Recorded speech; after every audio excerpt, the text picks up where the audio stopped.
What's up, everybody? Brian Wagner, editor, Street Muscle Magazine here.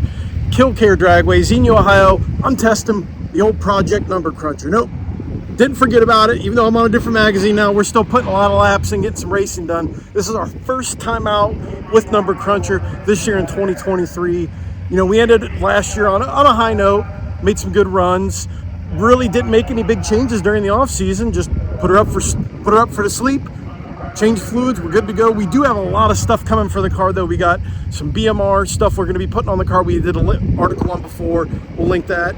We also have some cool stuff coming from AFCO and some other companies we're gonna be putting on the car. But today's just more about getting the car down the track, making a couple of adjustments to the launch RPM that after talking with FTI, we think that'll help the car ET a lot better because this thing's going 980 at 140. It should be going a little bit quicker. So we think might need punch in the mouth a little harder. So we're gonna try that, see what it does, and we'll go from there. I'm flying solo, so I don't know how much video I'll actually be able to get of the car going down the track. So you might just have to look at me talking between runs and talking about what happened.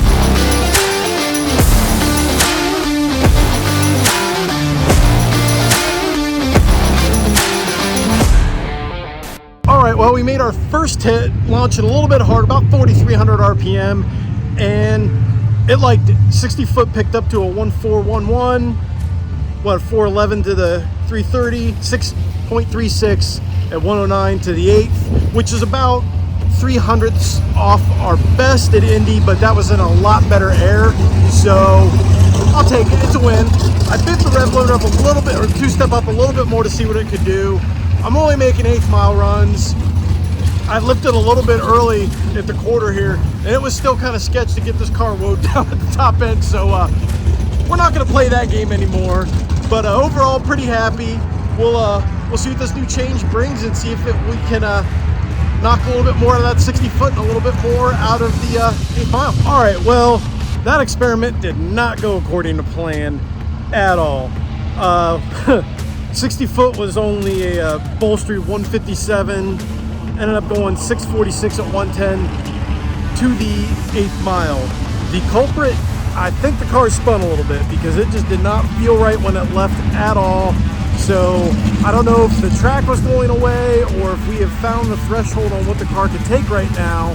So I'm gonna pull a little bit of zip out of it off the hit, make another pass, and we'll see what it does.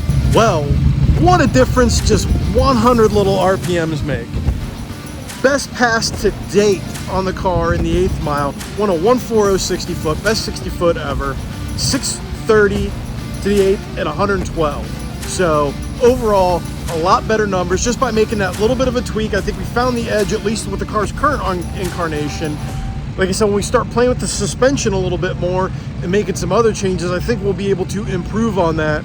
But for right now, I'm very happy that we were able to pick up that much. You know, car looked at the data logs, everything seemed to look okay, so that's a win for me. 3 passes. Let's load her up, turn her around, and get ready for the next trip to the track. Make sure you stay tuned to dragzine.com. Gonna have a lot more about this car coming up. You can follow the build, all kinds of cool stuff, see when we're racing, and we'll see you soon.